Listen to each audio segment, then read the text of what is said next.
Hey guys, how's it going? The Lost Explorer here, and I'm making a video today on what it's like to game with a disability. Roll the intro. Oh yeah, I don't have an intro. Okay, awkward.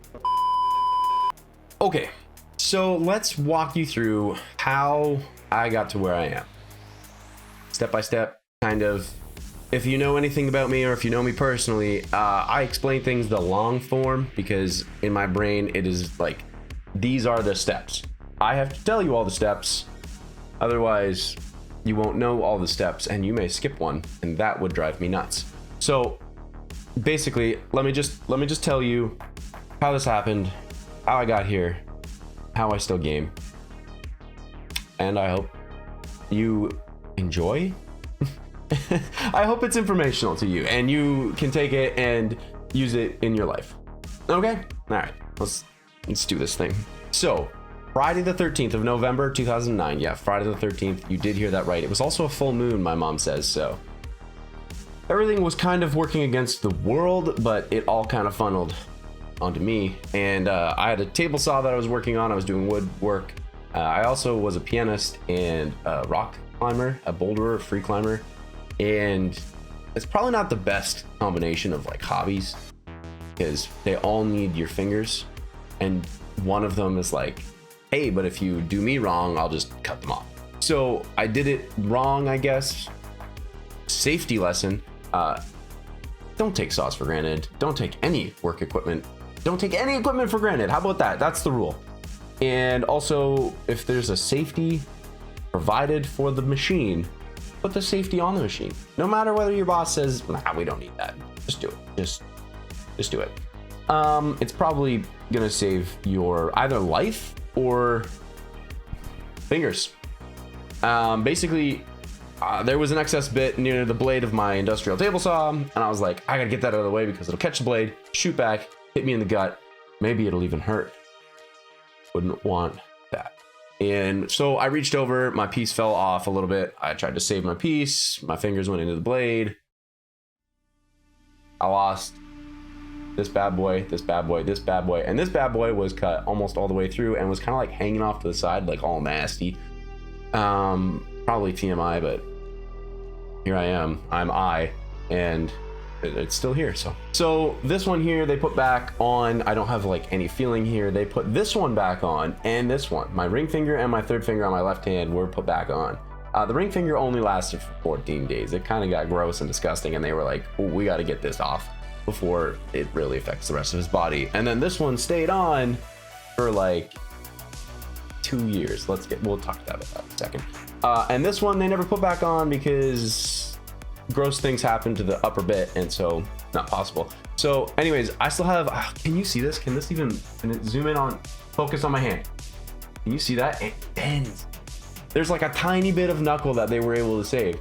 And honestly, it is a game changer for gaming or just honestly grabbing cups. Grabbing a cup is one of the hardest things I do in my day. Anyways, I had surgery. It was like 13 hours long. We went through multiple surgeons. 2 weeks in the hospital. They pulled off finger number 4. Said, you're out of here. And then I basically went home. I was in pain every day, hand elevated, and I had nothing to do. There was no Netflix. Couldn't just chill. And I was on pain meds like crazy.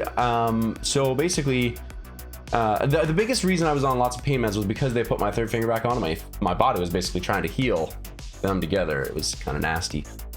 And so my dad and I took my cast. It was like a plastic kind of cast. I don't know. It had my hand kind of chilling like this. Got the claw going on. And so it came up here and then it actually extended out past my fingers like this much. So we took it, we obviously snipped it and took it off of me, which probably wasn't doctor recommended, but we did anyways. And we put it over the gas fireplace that we had, and we heated it up and we bent it so that it came up like this, but also acted like the rest of my finger. We bent it like that so I could reach the L1 and L2 buttons. So my parents brought my PS3 downstairs. I was chilling in the living room for about 6 months while I was doing the first bit of my recovery. Maybe not 6 months. I don't know. I basically gamed Uncharted 3, I think was like the game that was out, and maybe it was Uncharted 2. I was playing Uncharted, one of them, and it was amazing. It was super fun, great game, and I was able to do it by grab my controller, Scuff gaming controller, by the way, and I was able, like, I could still use my left thumb, but I couldn't reach. I don't know if you can see this, but my finger cannot reach the trigger. If I hold this normally, my finger can't reach the trigger. So with the new what do you call it, modification to my cast, I was able to use the cast bit to like touch the backside and be able to do this. Wow, that's a saying. I probably shouldn't repeat those words. Anyways, once the cast was gone, I still had to learn how to game. As you can see, let me zoom this up here. This is my left hand, and I'm holding it normally, but I cannot reach these buttons on the back. It keeps going to focus on my face. I don't blame it. So I had to relearn how to like hold my controller completely differently, put my hand in a completely awkward location to game. That took forever to learn, but I did it because I wanted to game so bad. Fast forward a year and a half to the 2.5 year mark, and I tripped and fell on my third finger, which was still connected and was fused together, so it wasn't really working much anyways. Didn't have any feeling. It was gross. Fell on it, broke it. So we had multiple surgeries and physios at this point, and broke it. So went back in, another surgery, and once I had that fixed, what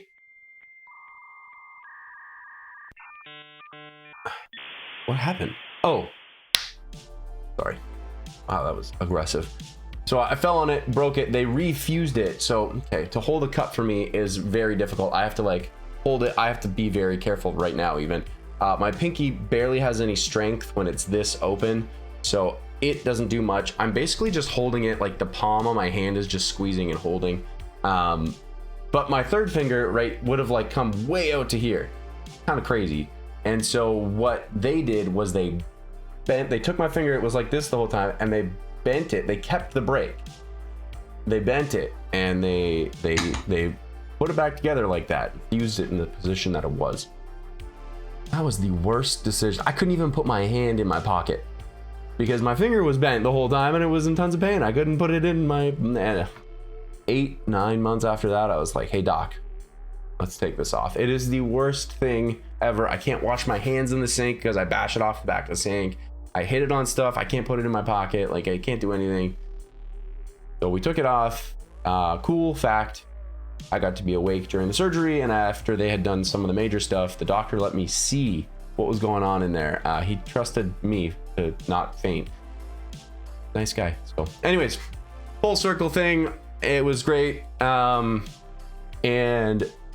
I then had to learn how to use my hand as it is right now. That took a while. Like, first time I was handed a granola bar, couldn't open it. First time I was handed, first time I tried to tie my shoes. Once I had gained proper feeling-ish back, I don't have a ton of feeling, but some feeling in the end of my stubs back, I had to learn how to tie my shoes. And I mean, this was what it was like originally. Now this and this feel the same to me, exactly the same. My physiotherapist was amazing for that.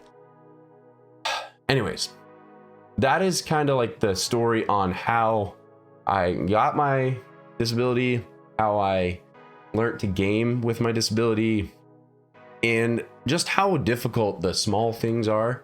I feel like the small things are the hardest things. Like I said, lifting a glass is probably the hardest thing I do in my day. If I'm holding a plate with my right hand so it doesn't fall, when I go to grab a glass, I usually, because it's like trying to grab a glass with chopsticks. If you get it on the perfect angle, you can pick it up. Otherwise, you just like kind of squeeze it and it goes shooting out. And that happens all the time for me. I break a lot of dishes and my wife is very gracious when I do. But basically, PC games I can't even do.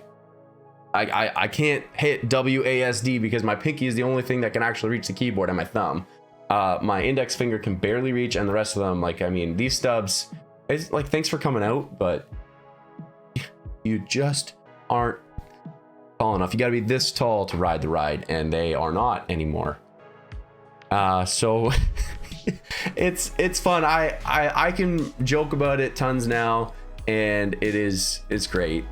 Anyways, sidetracked. For PC gaming, I have to find a way to do it on controller because I can only really type with my pinky finger, and so I spent 20 hours on Tarkov binding the controls to controller because I love the game. I want to play it so much, and if you want to do something bad enough, you have to find the way to do it if no one else has a way. So there was no other way. There was someone who bound controls for another game, so I've took their controls, completely swapped everything out. Probably should have just started from scratch, and yeah, it's really cool. So that's why usually I'm a console streamer. Sometimes I play PC games, but I have to do it on controller because it's difficult. The things that are simple, I find very hard, and the things you probably find crazy hard to do or grab are the things that I probably wouldn't struggle with, or I wouldn't even attempt. I would either have already had to think about how to pick it up, so I'm fine, or I look at it and go, that's not happening, and I just walk away. Not today, Satan. So anyways, I hope you guys kind of take this as like, hey, when you come into the stream and you see me gaming on controller, that's what's up. If you think it's cool, let me know. If you have a friend who's got a disability and they need someone to talk to, hit me up because I've been there. Also, I don't have a huge disability. As I smashed my mic. I watched people recovering in the same physio wing as me who went through a lot worse, and it's unbelievable what they conquered to gain some sort of normality. So I'm not claiming to be the most disabled gamer or the most handy capable gamer, but I just want you guys to know that I'm here for you. And if you don't have a disability and you just go through life and you see someone with one, I just want you to think about how the simple things that you do are probably the hardest things for them to do, because you don't have to think about it and they contemplate it every single day, all day. So I hope this helped you understand me. If you're still here, thanks, kudos, love you. And if you want to shoot me a message on Instagram, I'll put the links at the end. Also, I stream on Twitch. I think link is in the description. And I think merch should probably have, I forget what side it is. I think it's this side. Link to the merch. But I stream on Twitch every Monday, Wednesday, Friday, 7 p.m. It's a good time. Dark Souls, Tarkov, COD. But it's all on controller. That I can guarantee you. I hope that you guys continue gaming, having a great time, live your best life, be nice to people around you, know that I love you. And until next time, get lost.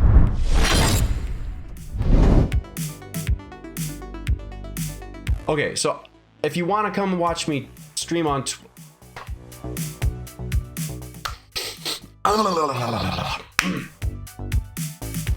you guys could shut. You guys should come hang out.